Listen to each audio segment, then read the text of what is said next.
สบายดีท่านผู้ชมยินดีต้อนรับท่านผู้ชมเข้าสู่รายการ Honda Guru ให้ความรู้คู่กับสินเชื่อ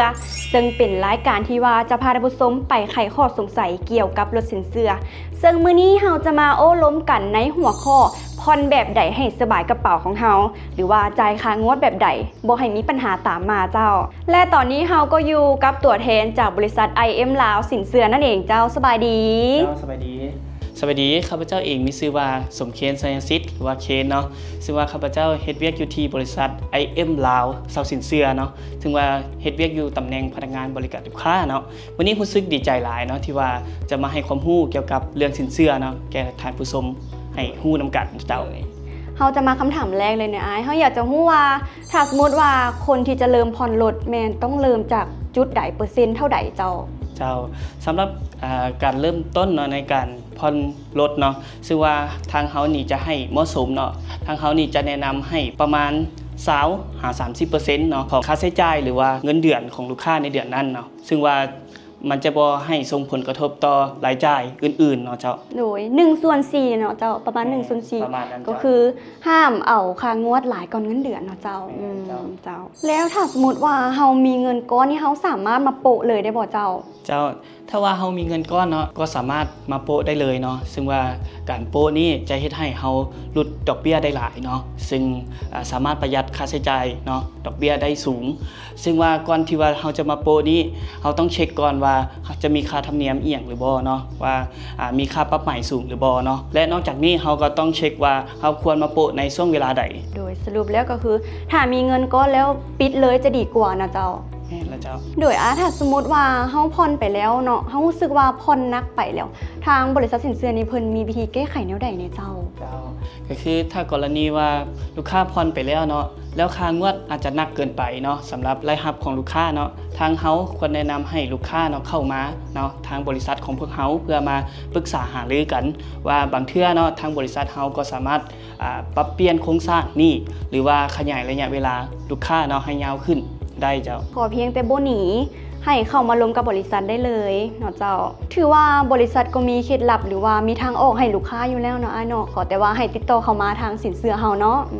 โดยหลังจากที่ว่าในเดือนนั้นเนาะเฮามีรายได้เพิ่มขึ้นเนาะเฮาจะมีการปรับเปลี่ยนแผนแนวใดแน่บ่เจ้าที่ว่าจะเฮ็ดให้มันคุ้มขึ้นกว่าเก่าโดยก็คือตอนนี้ลูกค้าต้องได้เบิ่งสัญญาของลูกค้าเองเนาะว่าสัญญานั้นเป็นดอกเบี้ยหรือว่าต้นทุนคงที่เนาะซึ่งว่ากรณีนี้ถ้าว่าลูกค้าจ่ายค่างวดรถเนาะแบบสูงเนาะมันก็จะบ่เฮ็ดให้ลูกค้าประหยัดค่าใช้จ่ายลูกค้าฉะนั้นเฮาจะแนะนำให้ลูกค้าควรเก็บเงินปาไว้เนาะให้เป็นครั้งสำรอง2ก็คือควรลงทุนเนาะผลตอบแทนที่ว่าดอกเบี้ยสูงเนาะและอย่างที่3ก็คือต้องมีวินัยเนาะในการจ่ายบ่ให้ขาดค่างวดเนาะตัวนี้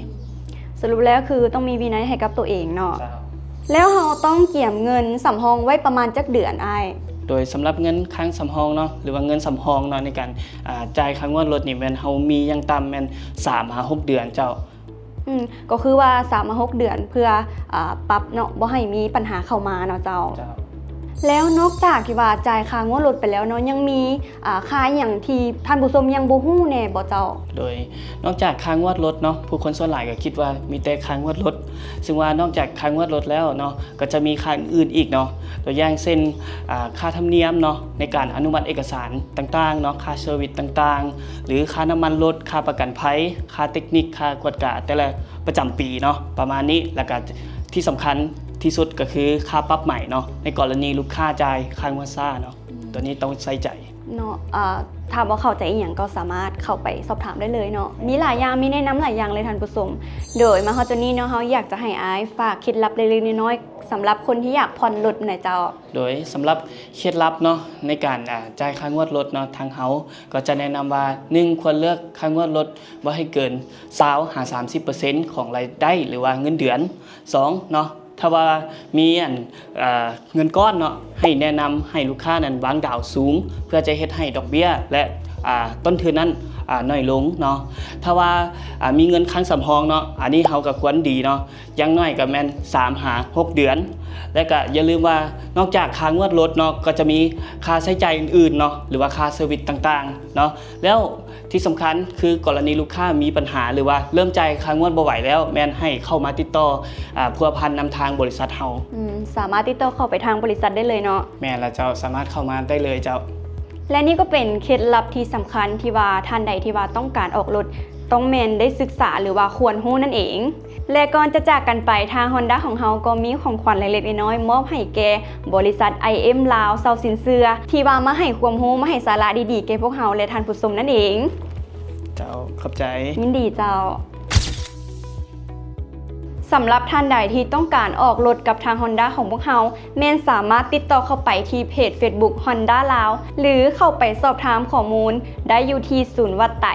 บ้านวัดไตใหญ่เมืองสีโคตะบองนครหลวงเวียงจันทน์และอีพีหน้าเราจะพาท่านผู้ชมไปโอ้ลมเรื่องใดนั้นสามารถติดตามไว้เลยเด้อเราจะแนะนำหรือว่าหาเอาสาระดีๆมาฝากทุกคนสำหรับมื้อนี้ข้าพเจ้าพรสวรรค์ปัญญาทองขอตัวลาไปก่อนเด้อสบายดี